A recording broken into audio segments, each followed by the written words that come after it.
तो सभी झारखंड बोर्ड के सभी बच्चों को स्वागत है मेरे नए चैनल पर। तो दोस्तों, जो आज हम लोग क्वेश्चन बैंक आ चुका है नया, उसका आज हम लोग कंप्लीट दीर्घ उत्तरीय प्रश्नों को देखने वाले हैं, जिसमें क्या होता है कि ये आपका VBI क्वेश्चंस रहते हैं जो कि आपके एग्ज़ाम में आने का बहुत ज़्यादा चांसेस होता है और ये आपका एग्ज़ाम में आते भी है।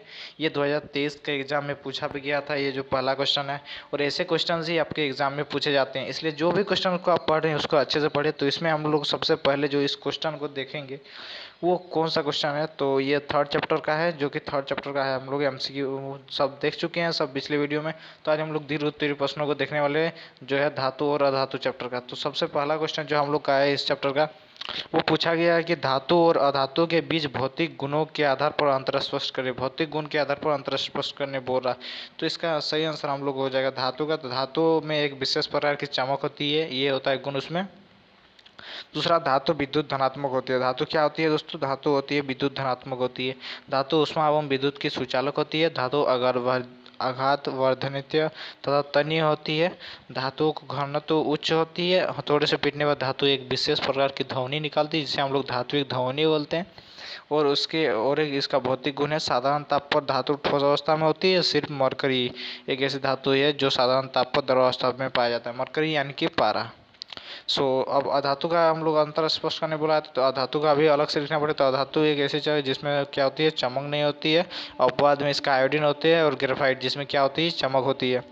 सेकंड है हम लोग का अधातु विद्युत ऋणात्मक होती है। सिर्फ हाइड्रोजन धनात्मक होती है। धातु जो क्या होती है वो विद्युत ऋणात्मक होती है। और अधातु ऊष्मा एवं विद्युत का कुचालक होती है। सिर्फ हाइड्रोजन एवं ग्रेफाइट विद्युत का सुचालक होती है। इसमें सब में अपवाद दो एक रहता है, वो अपवाद आपको जरूर लिखना है। और धातु आघात तन्य नहीं होती है। अपवाद में प्लास्टिक गंधक तन्य। और धातु की घनत्व निम्न होती है। और धातु ध्वनि नहीं निकालते, उसमें पीटने से टूट चूर चूर हो जाते हैं। और धातु साधारण ताप पर ठोस या गैस से ब्रोमीन साधारण ताप पर क्या होता है, द्रवावस्था में पाया जाता है। ये आपका सिर्फ एक अपवाद है। अब नेक्स्ट हम लोग जो है फर्स्ट क्वेश्चन देख चुके हैं, अब हम लोग सेकंड क्वेश्चन को देखेंगे। तो सेकंड क्वेश्चन हम लोग का पूछा गया है कि रासायनिक, ये हम लोग का सेकंड क्वेश्चन है। ये सेकंड क्वेश्चन हम लोग को पूछा गया है कि रासायनिक गुणों के आधार पर धातु एवं अधातु में अंतर स्पष्ट करें। तो रासायनिक गुण के आधार पर हम लोग पहले भौतिक गुण के आधार पर देखें, अब रासायनिक। तो धातुओं के परमाणु धनायन बनाते हैं। धातु ऑक्साइड क्षारीय होती है। धातु तनु अणुओं में घुलकर हाइड्रोजन गैस मुक्त करती है। अपवाद साधारण में कुछ धातु ऐसी नहीं करते हैं। बाकी धातु समानता हाइड्रोजन के साथ अभिक्रिया नहीं करती है। नेक्स्ट हम लोग का है कि फिफ्थ नंबर, धातुएं अवकारक होती है। हर एक, ये आपका 5 नंबर क्वेश्चन में आने वाले 5 मार्क्स में, तो इसलिए इसमें 5 पॉइंट देना जरूरी है, इसलिए 5 पॉइंट को आप याद कर लीजिए। नेक्स्ट है अधातु। अधातु में है कि अधातु परमाणुओं के ऋणायन बनाते हैं। अधातुओं के ऑक्साइड अम्लीय होते हैं। यह यह जल के साथ अभिक्रिया करके क्या बनाते हैं, अम्ल बनाते हैं। अधातु सामान्य तनु अम्ल से अभिक्रिया नहीं करती है। अधातु हाइड्रोजन के साथ अभिक्रिया कर सहसंयोजक हाइड्रोजन बनाते हैं। और अधातु अभिकारक होते हैं, अपवाद कार्बन। ये आपको 5 पॉइंट लिखना है, तभी आपको 5 मार्क्स में कंप्लीट मार्क्स मिलेंगे। नेक्स्ट हम लोग दूसरा क्वेश्चन देख चुके हैं, अब हम लोग तीसरा क्वेश्चन की ओर पढ़ते हैं। और तीसरा क्वेश्चन हम लोग देखेंगे। तीसरा क्वेश्चन में हम लोग का एक छोटा सा कुछ सवाल पूछा गया है कि पारा के एक मुख्य अयस्क का नाम सूत्र लिखे। इस अयस्क किस विधि द्वारा ऑक्साइड में बदला जाता है? पारा धातु को उसके अयस्क से निष्कासन पूर्व समीकरण लिखे। तो देखिए, पारा जो होता है वो सिनेबार होता है इसका अयस्क। तो उसका जो सूत्र होता है वो HgS होता है, यानी कि सिनेबार, यानी कि ये मरकरी सल्फाइड होते हैं, मरकरी सल्फाइड। यह अयस्क को भर्जन विधि द्वारा क्या करते हैं हम लोग, ऑक्साइड में बदला जाता है। इस समीकरण को हम लोग HgS प्लस O2, इसमें उष्मा देके हम लोग HgO प्लस H2O से इसको क्या करते हैं, ऑक्साइड में बदला जाता है। HgO उष्मा हीट उत्पन्न करती है, प्लस Hg प्लस O2 अलग हो जाती है। अब हम लोग थर्ड नंबर क्वेश्चन देख चुके हैं, हम लोग फोर्थ नंबर क्वेश्चन को देखते हैं। फोर्थ नंबर क्वेश्चन में है कि सोडियम तथा क्लोरीन परमाणुओं के लिए एक इलेक्ट्रॉन डॉट संरचना लिखी। तो ये इलेक्ट्रॉन डॉट संरचना अभी एक इंपॉर्टेंट क्वेश्चन है, जिसमें क्या होता है, यह रासायनिक आबंध कैसे बनाते हैं, इस प्रकार के आबंध के प्रकार का नाम लिखिए, नाम बताएं। तो देखिए, इलेक्ट्रॉन डॉट संरचना कैसे बनती है इसके बारे में बताना। तो सोडियम एक इलेक्ट्रॉन त्याग कर क्या करता है, सोडियम आयन एवं क्लोरीन बनाता है। एक इलेक्ट्रॉन ग्रहण करके जो है, क्लोरीन एक इलेक्ट्रॉन ग्रहण करके क्लोराइड आयन बनाता है। इसके बाद दोनों मिलकर आयनिक विधि द्वारा सोडियम क्लोराइड का निर्माण करते हैं। इस प्रकार बने आबंध को आयनिक आबंध भी बोलते हैं। जैसे कि इसमें बोले कि हम क्या करता है, एक इलेक्ट्रॉन डोनेट करता है, जबकि ये एक इलेक्ट्रॉन को ग्रहण करता है, ये दान करता है, ये ग्रहण करता है।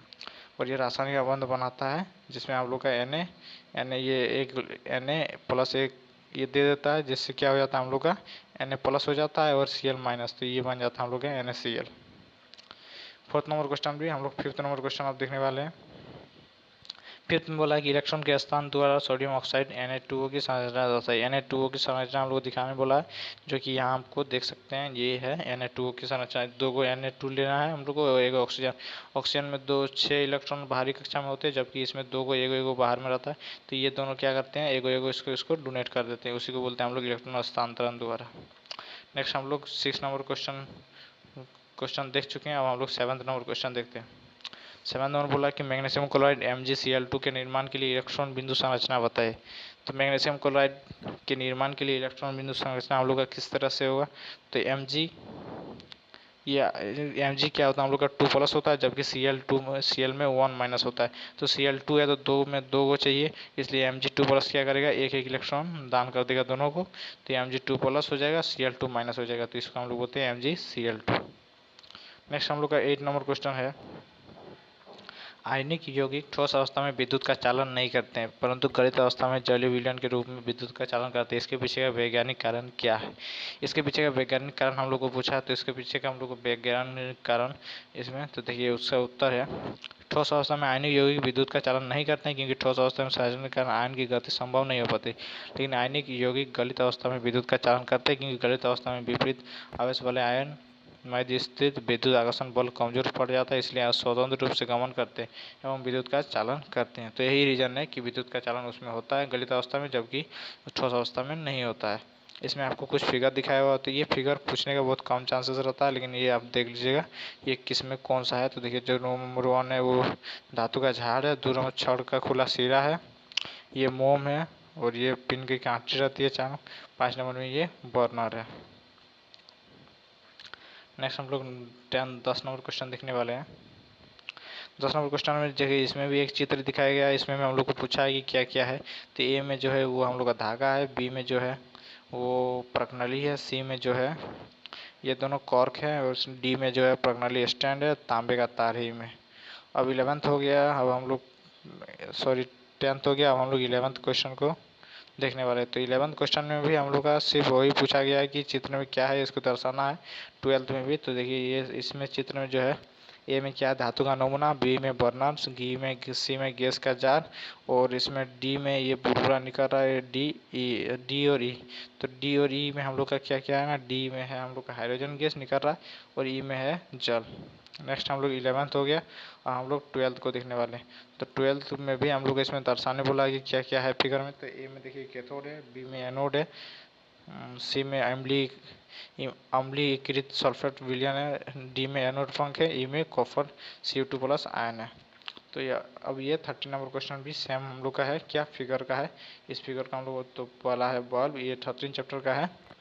स्विच है, बीकर है, ग्रेफाइट छड़ है, लवन विलयन है। तो यही हम लोग का जो है 30 नंबर क्वेश्चन हो गया। अब हम लोग नेक्स्ट वीडियो में क्या करेंगे, चैप्टर 4 कार्बन एवं उसके कंपाउंड के बारे में हम लोग पढ़ेंगे। तो उसके लिए आपको आगे देखना है तो सब्सक्राइब करके रख लीजिए। थैंक यू, धन्यवाद, जय हिंद, जय झारखंड, जोहार।